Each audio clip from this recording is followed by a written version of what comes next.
Hello everyone, আবার আপনার মাঝে আমি চলে আসলাম সুখী পেজ থেকে। সুখী আবারও একটা ব্লগ নিয়ে। আর আজকের ব্লগটি হচ্ছে বরিশাল লঞ্চকে নিয়ে। আমাদের বরিশালের লঞ্চ সম্পর্কে সবারই অনেক ধারণা, আর আমাদের বরিশালের লঞ্চ সব জায়গার লঞ্চের থেকে অনেক বড়।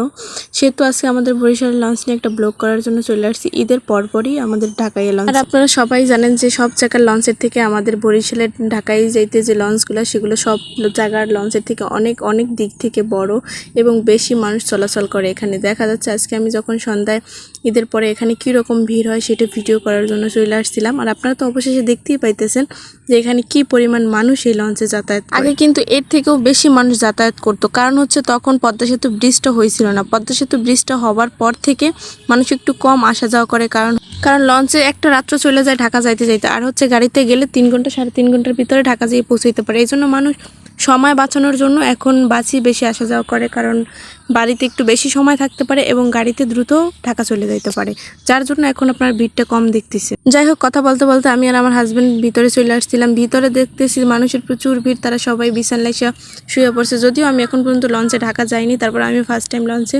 ব্লগ করার জন্য ঢুকে পড়ছিলাম। যাই হোক, যাই দেখি সবাই ডেকেতে এরকম চাদর বিছিয়ে অনেক মানুষ শুয়ে পড়তেছে। প্রত্যেকটা লঞ্চে ভিড়।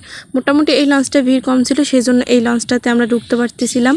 তবে আমার হাজব্যান্ড অনেকবারই ঢাকায় লঞ্চে ঢাকাতে চট্টগ্রামে গেছে চাকরি সুবাদে, সেহেতু সে আমাকে সব কিছুই মোটামুটি ঘুরে ঘুরে দেখাইতেছিল। প্রথম ডেকে কিভাবে যায়, এখানে কীরকম ভাড়া সে বিষয়ে দেখাচ্ছিল। পাশে একটা লঞ্চ ভিডিও করতেছিলাম, সেখানে প্রচুর পরিমাণে ভিড় ছিল, মানুষ দাঁড়ানোর মতো জায়গা ছিল না। আমি অনেক কষ্ট করে ভিতরে ঢুকছিলাম ভিডিও করার জন্য, সেটা তো আপনারা দেখতেই পাইতেছেন। মানুষের ঠেলাঠেলি, তা কি আর বলবো। তারপরে লঞ্চের লোকে এই কেবিন নেবেন, তো আমরা অনেক তারপরে বলছি যে আমরা দেখার জন্য আসছি আর কিছু ভিডিও ব্লগ করার জন্য আসছি।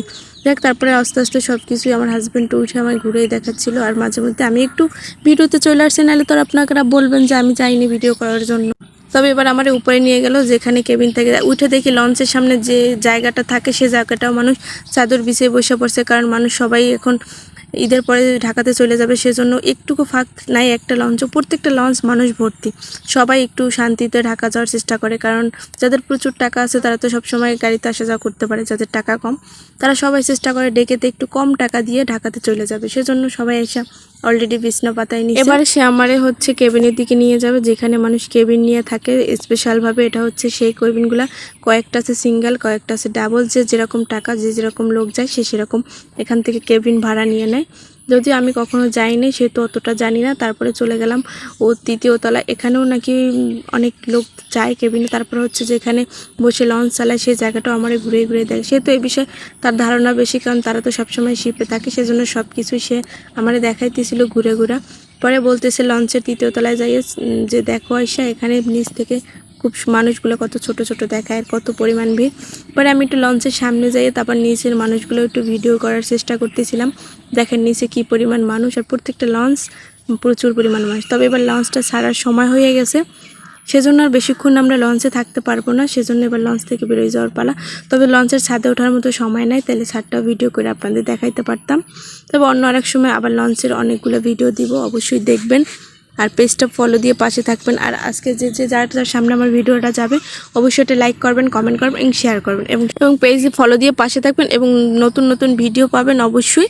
আর নতুন নতুন ভিডিও পাওয়ার জন্য পেজটা ফলো দিয়ে পাশে থাকলে অবশ্যই ইনশাল্লাহ পাবেন এবং দেখবেন। আল্লাহ হাফেজ।